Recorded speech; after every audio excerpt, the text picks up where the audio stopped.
There are 22 races in season 2020, and in this video I'm going to run through a little bit about each one of them.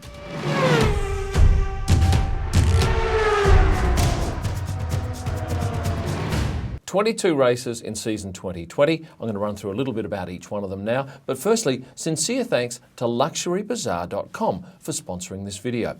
This company has been around for decades, and if you're after high-end accessories, and in particular pre-owned luxury watches, you'll want to head to luxurybazaar.com. I've bought 2 pre-owned Rolexes over the years, and I've always gone to great lengths to ensure the seller is trusted and respected. Luxury Bazaar is both. luxurybazaar.com. So let's kick off with the first race of the season. It's Melbourne, my home country, a mere 3.5-hour flight to Melbourne for Grand Prix number 1. And typically it starts with the drivers heading down the lovely Yarra River on a boat to a little warm welcome in the city, which is the day before the Thursday opening. So this is on the Wednesday. All the drivers are interviewed. And then it's off to the track where we have the Melbourne Walk, which is a unique thing. All of the drivers have to walk down this particular walk. They get to sign autographs, do selfies with their fans. And then it's off to the paddock on the Thursday for the individual driver portraits. Lots of photographers stand around waiting for each individual driver to roll up and stand in front of this black backdrop. And we get to take photos of them. The Thursday press conference is hugely attended, as you can imagine, first one of the year, and typically it'll involve Daniel Ricciardo as it's his home race. Another thing to look forward to, obviously, before the race is the group driver's shot for season 2020. And then it's off to race start, which typically I'll head down to the first turn and get shots of that. We have another opportunity on the last corner to take some great pics with the stands behind, and a couple of other shots that we look forward to. A blurred shot looking over a grandstand full of people. Turn 6, often we see sparks here, as I did with Max Verstappen. So that's a quick view of Melbourne. Great race. Good people, lovely clear skies normally, lots of accommodation options, and one of the best races of the year. Certainly the drivers love coming here. Next up, second race of the year, we go to Bahrain, March 22nd. This is definitely the most beautiful paddock. At night, beautifully lit with these trees here. It gives us some great opportunities to take driver portraits as they're being interviewed after dark in the media pen with these lovely fairy lights around. It's a pretty hot place too, and you need these little air-conditioned boxes which are out scattered around the track. I remember going back 3 years ago now, it was stinking hot, 44 degrees on the Friday, and really ugly. So you need to be able to go and get some respite in there. But in general, some nice pictures at night for track walks. Sparking shots are great. And then you've got this lovely opportunity to shoot with colour in the foreground and the background with the car there. It almost looks like it's a staged shot. And this shot here is a popular one too, not too far from the paddock, and you get that lovely blur of the lights. But in general, I wouldn't go to Bahrain if I was a punter. Don't love the city. There's a fair amount of rubbish around the place. The track's okay, but if I was going to pick a couple of races to go to, I wouldn't go to Bahrain. And from Australia, it's especially expensive to get there. Race number 3 this year, we're heading off to Hanoi. No pictures, no stories. We'll have to wait until next year for that. That's on the weekend of April 5, first weekend in April. Next up is China on April 19, but you know what? I don't think we'll be going. I think it'll be cancelled, and very shortly as well. And really, it's not a great race either. It's mainly, as you can see here, grey skies, a paddock that's pretty much devoid of any real soul. Lovely media centre, I'll give them that, but in general, yeah, I think you'll find that China's not your best option if you're looking for a Grand Prix. Next up is the other new race for this year, is Zandvoort in Holland, and that I'm most excited about. No pictures, of course, I've never been there. I think you'll find it's going to be huge in terms of spectators. You've got Max Verstappen, who will be king for that particular weekend, and great opportunities in Amsterdam for accommodation. Not cheap, never is. Unfortunately, everywhere we go is peak season, the whole season. But I'm really looking forward to this race in Zandvoort in Holland. Round 6 sees us heading off to Spain, and hola, Barcelona. Normally a great crowd, beautiful weather conditions. There will be a Carlos Sainz stand, as you can imagine here. And every time he comes around during the race, they all jump up and applaud the man. You'll see some famous stars. Here's Neymar at 1 year. It's the first time we see the hospitality suites wheeled out, and they're quite beautiful. And of course we get to eat at a couple of them, which is nice because it's normally better than what we're served up in the media centre. Although when push comes to shove, you just want something in your mouth when you're an F1 photographer just to keep you going. There's very little time to be sitting down and socialising. Chances are we'll see Lewis with his dog in the paddock. Certainly the first corner will probably be up on the hill here where we get them coming through the S. And there's normally 50 to 60 photographers, and we're all taking essentially the same shot, looking for something interesting to happen. This is another great shot we'll normally get, which is just at the exit of pit lane and the beautiful stands. Barcelona I like as a city. The track's only about 25 minutes away. Beautiful accommodation options. Never cheap, unfortunately. Great nightlife, good people. Yeah, I think Barcelona is a great place to go. The track's not that flash in terms of facilities. It's quite old and could do with a revamp, but we're there for a few more years yet, and yeah, I like Barcelona. The 7th race of the season sees us heading to the Riviera, the French Riviera, and in my mind, probably the best race of the year. Monaco, it's just simply glorious. It's colourful, it's extravagant. You've got all of this wealth down on the harbour here. So most people tend to stay a little bit out of town, say at Menton, where I'm having my dinner function, or perhaps going the other way to Nice and training it in. The train's fantastic. It drops you off right at the track. But if you ever get the chance to stay in a hotel or ideally on one of these boats down here in Monaco, you should do it because it is an absolute experience. You get all of the balconies here, absolutely chock-a-block full of people come race day. As you can see, the boats on the right here, these are the very expensive 40-metre plus boats, and they get a great vantage viewpoint here of the cars coming down here. You also get to see the boats in the background of a lot of our shots. And here's where I get one of the shots of the year, this beautiful exiting the tunnel shot, light on the car from the sun, but in the background you've got the darkness of that tunnel. What else can I tell you? This shot here is iconic, where we all sit on the ground and the cars come right to left passing in front of us with boats, buildings and the mountain. In the background, we get exceptional opportunities to get up close to the cars. This is that turn. As you can see, sometimes they will be down here. The wheels will be here and we can actually stand there. So what is that, 50, 60 centimetres away? The pit lane is a little unusual because it's down here and yet the track is up here. Drivers often ride their bikes in, sometimes ride their motorcycles in, purely because it's quick to get around the town. Seb takes his bike. And we see a lot of the drivers bring their wives and partners. Some of them arrive on the water by boat, which is another great thing with regards to this particular race. And one of the great things is the fact that you can, if you're lucky enough and you get access to the Red Bull Energy Station, it's on the water. It's a floating pontoon. It's built in Italy and then floated up the coast and put in place for the race. It's got its own swimming pool, and if a Red Bull driver happens to win the race, you can guarantee that they will be in that pool at the end of the day. Monaco, yeah, not that great for racing, but as a spectacle, I think there's very little that beats it on the 22 race calendar. If you've got the money, get there. Otherwise, watch it on telly and love the fact that there's all this glitz and glamour in front of you. Next up, Azerbaijan. We head there to Baku on the 7th of June. I like this track. I like the fact that it's an interesting country. Accommodation is not too expensive. It's right in the heart of the city. As you can see, you've got hotels built right on the track here. Beautiful government building behind the paddock, which is lovely. Our media centre is over here in this blue Hilton hotel. Here's the pit lane, which too has the Hilton in the background. At night, the place is beautifully lit, and we get to shoot from a couple of buildings here. I think there's 3 or 4 buildings we're allowed access to. But really, when you look at those sort of backdrops, that's quite magnificent. Depending on the light, well, this is not actually a castle. This is a city wall, and we actually have been able to get up the top here and shoot from time to time. Celebrities, yes, here we have Christina Aguilera, and also Mariah Carey has performed there, and she gets to come down into the pits as well. So that's Baku, Azerbaijan. I like the joint. I think it's an interesting Grand Prix. The following week this year, we head across to Canada, and we head to Montreal for one of the great Grand Prix of the year at the circuit Gilles Villeneuve. It's a beautiful city, Montreal. The track's about 20 minutes, perhaps not even that, from the city.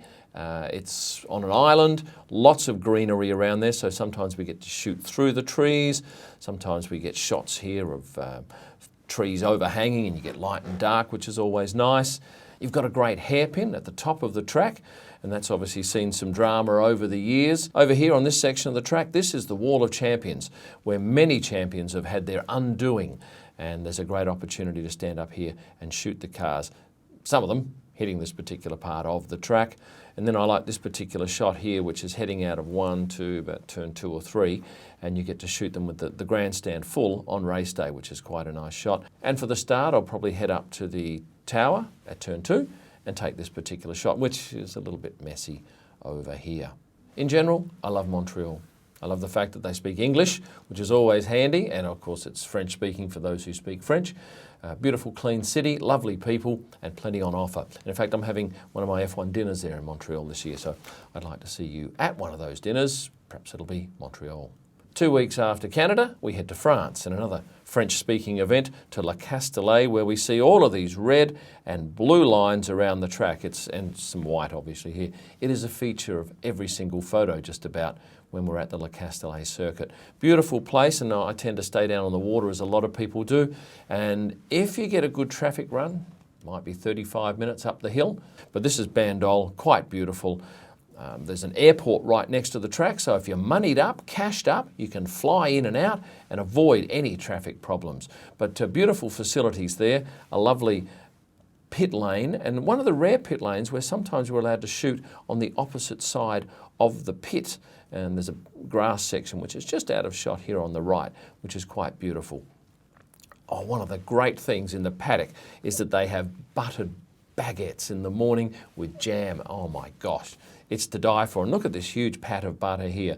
Paddock's great, pretty open. You get the drivers coming in on their bikes because they tend to stay at a hotel near the track. And there are a couple of very expensive hotels right up on top of the hill here, and they tend to ride in on their motorcycles and scooters. So the French Grand Prix, I like it. I'd like to see some interesting racing there, and I think they're going to change the chicane this year. So another event worth a look at if you've never been. Next up, we head to Austria. This is a back-to-back, in other words, 2 races in 2 weekends. And the beautiful Bull, the Red Bull Ring, which is quite magnificent. It's set amongst some beautiful forests. It's on a lovely freeway, so pretty much wherever you come from, you can get to and from quickly because the freeway is right next to the track. Beautiful media centre which overlooks the track here, and that's a fair view for us. Sometimes we don't even have to leave that media centre to get pictures. We can shoot straight into the garages from the top. There's a tunnel that goes underneath the track, and unlike the one that we have in, say, Hungary, which I'll get to in a minute, this one's beautifully presented with some lovely pictures both sides. Here's Lando negotiating that tunnel last year. Out the front, we have this parade each morning of drivers coming through the crisscrossing, what do they call it? The green carpet, that's right. And hundreds or thousands of people gather in the hope of getting an autograph from their favourite driver. And the locals are beautifully dressed in local costume. They walk on the green carpet. Look at this, lovely detail here with plants either side and a whole lot of expectant fans. But then you get these lovely shots that are iconic for the Austrian GP. This shot here, beautiful greenery front and rear. We get to shoot through the trees occasionally. Nice colours too when you have the runoff here at turn 1 or 2, depending on how you term it. I quite like this particular shot. This one looking back at turn 1 with the cars coming down the hill. And pretty much everybody gets this particular shot. It's taken on between the last and the second last corner. Cars heading away, and you've got the lovely red and white of the flag. I love the Austrian Grand Prix. I love the people. I love the scenery. When you drive to the track, and I've stayed in Graz, which is probably an hour drive, it's a beautiful drive. It's not something you do begrudgingly. You lap up the view of those beautiful mountains either side of the freeway as you head to the track. On July 19, we head to Britain for the British Grand Prix, held at Silverstone. Now, there's not much around Silverstone. There's lots of camping, some ordinary hotels, and really to get anything fantastic, you're going to have to drive for just about forever. So it's a basic sort of event, but the people are so enthusiastic. Big crowds. This is post-race, but during the pit walks, they just come in their droves. And they're enthusiastic too, as the British normally are. A great paddock, nice and wide, with the motorhomes either side. We often have a game of cricket out on the pit straight on the Thursday when we're getting the drivers all excited about the upcoming weekend. Typical shots we'll get there. Beckett's and Maggots is beautiful because we get to stand just a little bit above the track, shoot these cars going through at crazy speeds and with big G-forces as they come towards us. Then there's also the shots past the BRDC, the British Racing Drivers Club, which I quite like.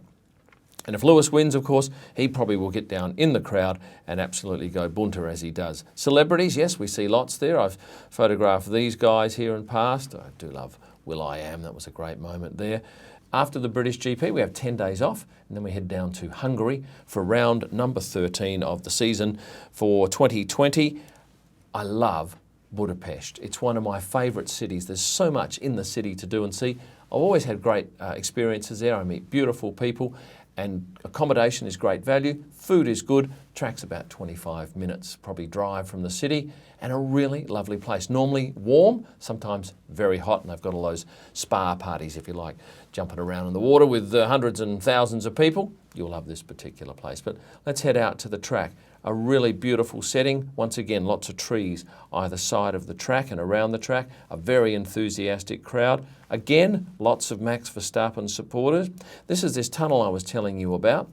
Most of the drivers have to come through this tunnel to get to and from their cars. It's a great opportunity for us to know where they're going to be and to guarantee shots as they come through that tunnel. Beautiful shots here with no fencing. That's what, as a photographer, we love. No fencing in the background, no cranes, no public toilets, no portaloos, that sort of thing. So you've got beautiful trees, an uncluttered shot, and just shows up the cars looking beautiful in that light. Down the track here you can see it actually falls off at the end. It goes down a little bit of a dip before it hits the right-hander first corner, and if you want you can get down low and shoot through the holes in the fence, and I quite like this shot. That is the Hungarian GP. It's the last race of the first half of the year. Then we have 3.5 weeks off, and then it's back to Belgium for the Belgian Grand Prix, and we head to Spa. I like Spa. I like the paddock in particular. Have a look at this great community area we have here. It's like a city centre hub. All the action takes place here. We also have the opportunity of getting very close to the cars at turn 1. They come down to this hairpin, turn right, probably 2 or 3 metres from us. A great opportunity for shots, but really it's the corner that I love. This is Eau Rouge or Radion, one or the other, depending on who you talk to. I really love shooting this particular track and this particular corner here. But in general, I like Spa. I think the accommodation's a little bit tricky, hellishly expensive. You can find anything of any great quality. Lots of camping though around if you like camping. A few Airbnbs obviously up for offer, but it's pretty much out in the country. It's, I'm thinking, is it a couple of hours from the capital, Brussels? I think it is. But lovely scenery. Next up, we head off to Italy, and this is a back-to-back too, to Monza, where the crowds are just crazy. I've been there twice, loved it. Opportunity here to shoot these very wide-angle shots of all of the Italian fans just going absolutely crazy after the race. And if you're ever going to go on a pit walk, this is probably not the one to go on because they are absolutely 10 deep here trying to get access mainly to the Ferrari drivers, but really it's a crazy situation and very passionate fans. We have an interesting media centre here which overlooks the straight, and this here, if you looked at that window, you can actually shoot down on top of the cars. That's the sort of shot you get, so that's a bit of a bonus.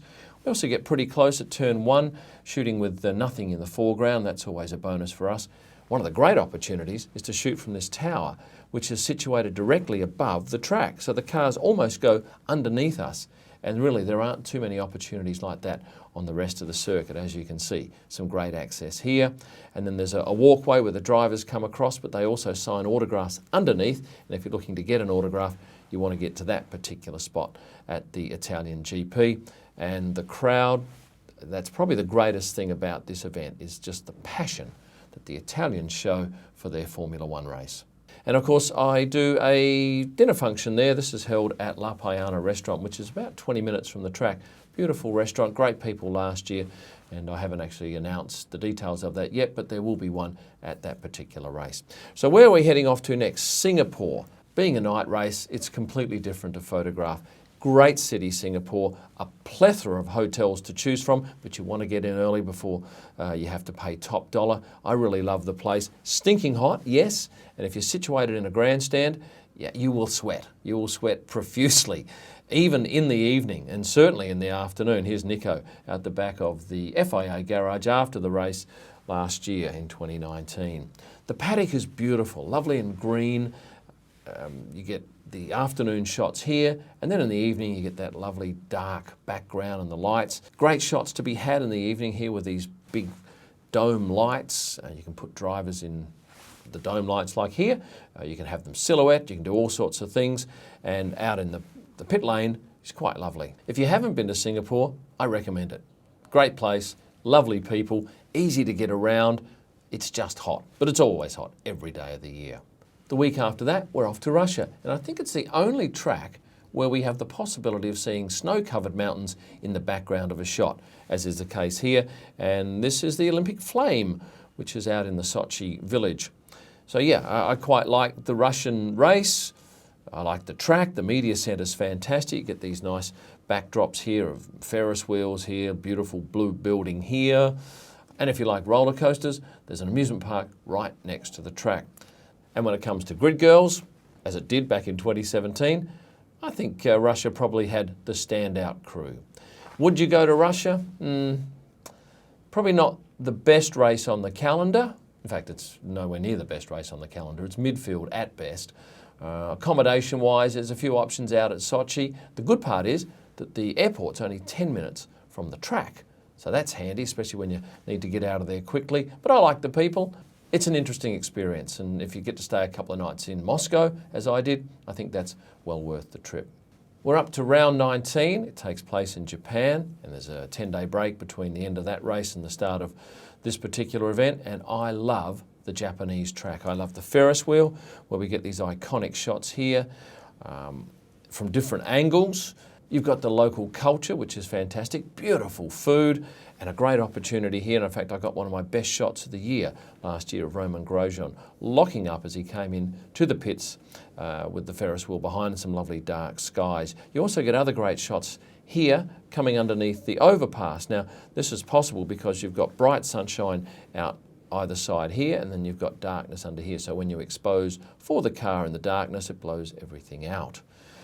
Media Centre's fantastic. It's one of the best because it's right smack bang in the middle of the paddock. Last year we had that rained out day on the Saturday where everything had to be transferred to the Sunday, quali in the morning. That was exciting, but that's often the case with Japan. You are going to get some rain. But the other guaranteed thing in Japan are the fans. Here's Fernando Alonso addressing them going back to 2017, and they are the most passionate fans you've come across. Lots of colour, and I really love it for that particular aspect. As a race, I like the Japanese GP. The accommodation is a bit of a grind. If you stay anywhere near to the track, you're going to be staying in local accommodation. And if you're not a smoker, you're not going to like the place because often the rooms and the hotels reek of cigarette smoke. If you stay in Nagoya, which I did once, I thought, oh, it's an hour drive. It's not an hour. It's maybe an hour at 1 a.m, but certainly the times you'll be going to and from the track, it's going to be 1.5 to 2, and it's going to cost you an absolute fortune in tolls. So get your accommodation sorted out if you're going to Japan. And if you get it sorted out, you will love the crowd. We're 4 races from the end of the season. October 25, we're off to the Circuit of the Americas. This is a really lovely track to go to. Beautiful facilities. It's about 25 minutes from the city of Austin, which has some great accommodation options there and a marvellous nightlife. If you're looking for bands and great food, you're going to love this place. Bring plenty of cash. Nothing is cheap here, especially if you're coming from Australia where our dollar is not that strong at the moment. Beautiful media centre for us here. One of the rare times we've seen Lewis Hamilton walk through the media centre after he won his championship last year. Great shots like this with the beautiful tower in the background. And then, of course, we can get up to the top of the tower and shoot down at the cars. Lots of stars and stripes. Lots of pride in the track too from the locals. You'll be well treated there, although I can tell you we had our coldest day ever, or certainly in my limited experience with F1, 3 years, at Thursday of last year's race. It was absolutely freezing, as Lando Norris will attest. But the good side is we got the Dallas Cowboy cheerleaders there, which added a fair amount of colour. I would recommend the US GP to you. especially if you're an English speaker, it's a no-brainer. You can fly into Austin, you can fly into Dallas. It's easy to get around, and if you happen to be going past Waco, Texas, go and have a look at Chip Gaines' cookie shop. No, it's muffin shop. He makes muffins. You'll see billboards all along the highway. It's the most amazing place. Lines out the door. 3 races to go now. We're back to back. We're off to Mexico. Come the 1st of November, we'll be in Mexico City for the Mexican Grand Prix. Once again, a great race. I love the people in Mexico. It definitely has the most unique podium presentation of any of the 22 races this year because it's not actually in the pits. It's probably 150 metres away, and it's in the actual stadium section here where the fans go crazy. It's one of the most amazing things when Sergio Perez drives into that stadium and you hear the local fans go nuts. It just sends a shiver down your spine. And this is where the podium presentation takes place here. And the entire area down here is filled up with fans, so it's a fair mess. And you've got to be very careful with your kit that nobody commandeers part of it in the mad rush. The people are beautiful, colourfully dressed, a lot of them. Probably the track's about 25-30 minutes from the centre of town in good traffic, but the traffic can be shocking from time to time. Plenty of accommodation options, but look, Mexico, when you think it's a country that's not terribly expensive to live in, if you want a decent hotel at Grand Prix time, you're going to have to pay a lot of money. They don't miss you here. They're well and truly getting their hands into your pockets. Yes, you'll see drivers in sombreros. I don't think too many of the locals wear them. And it's one of the races where we get there very early in the morning and the sun is just coming up, so you get these lovely shots with golden light behind the drivers as they walk into the paddock, which is a beautiful paddock, plenty of palm trees there. So I like Mexico. Some people say it's a little bit dangerous, but until something happens, it's not dangerous, of course. It's certainly not as dangerous, I don't think, as Sao Paulo. But I would recommend Mexico as a race. The people are great. The food's good. You just got to be a little bit careful about what you eat and where you eat. There have been incidences with teams being struck down with stomach bugs because of where people have eaten at. But I like the place and I recommend Mexico to you, especially if you live in America. It's just a short hop, skip and a jump. It's not the monster flight it is from Australia, I promise you that. 2 races to go. November 15, we're off to Brazil and Sao Paulo. They've recently done all this work up the top here above the pit lane. Quite beautiful. You get the favelas either side of the track, which look lovely. You get these lovely shots here with foreground of grass and the background of clouds. An interesting paddock, nice and tight. I quite like it. It's compact. It's the only track, I think, where we have the pit lane at a different level to the actual track. There's probably 3 or 4 metres of height differential there, and you've got to actually walk up the stairs from the track to get up to the pit lane here. As a city though, I think Sao Paulo is not your best bet, and you need to be very careful safety-wise. There's some lovely hotels. They are very good value, as I mentioned earlier on, so you're not going to pay an absolute fortune. But a lot of people don't like the place because of its crime. Now, I've never had a problem there. I think the people are beautiful, and it gives you the opportunity afterwards to head off to Rio, which I found to be quite magnificent. So Sao Paulo, I've always liked because I've had good experiences there, but other people tell me it's hit or miss. And the final race of the year sees us in Abu Dhabi at the Yas Marina circuit, and I love this race. I love the fact that we're a dusk race. So yes, it starts in light but ends in darkness. This is the beautiful paddock. There's lots of facilities around this lovely hotel back here, which is hellishly expensive to stay at and very noisy. Certainly not too many of the drivers stay there. Certainly the ones that need peace and quiet won't be staying there. Often the families of drivers come along here, Lando's parents and before Daniel's parents. You have the end of year shot, which takes place before the race, a couple of hours, an hour before the race. We have lots of team photos for the end of the year, and shooting from up on top of that beautiful hotel gives us some lovely shots like this. You also get the sunset, and sometimes you can get some nice shots there if there's a little cloud in the sky. But this to me is the shot of the year when you get, and I've got to tell you, this is actually taken in testing afterwards, but this is as the cars head out. Down the pits to the track, they have to go over this crest here, and we get to stand down the bottom and shoot them. They also have one of the most bizarre dances I've ever seen on the track, where these gentlemen get about with these little sticks And if you've never seen this, you want to have a look at it. It certainly took me by surprise. So there you have it, my race-by-race preview of the coming 2020 season. Thank you for sticking through to the end, and thank you to luxurybazaar.com for sponsoring this video. Remember, you can see all of my pictures at prostarpics.com. If you've liked this video, please press the like button. And if you're not subscribed, do that at the same time. It only takes a push of a button. And hit the bell to make sure you don't miss out on future videos. All of my blogs and podcasts you'll find at kimillman.com. And for my best pics live from the track and through the off-season, head to Instagram at kimillman. Thanks for watching and stay passionate.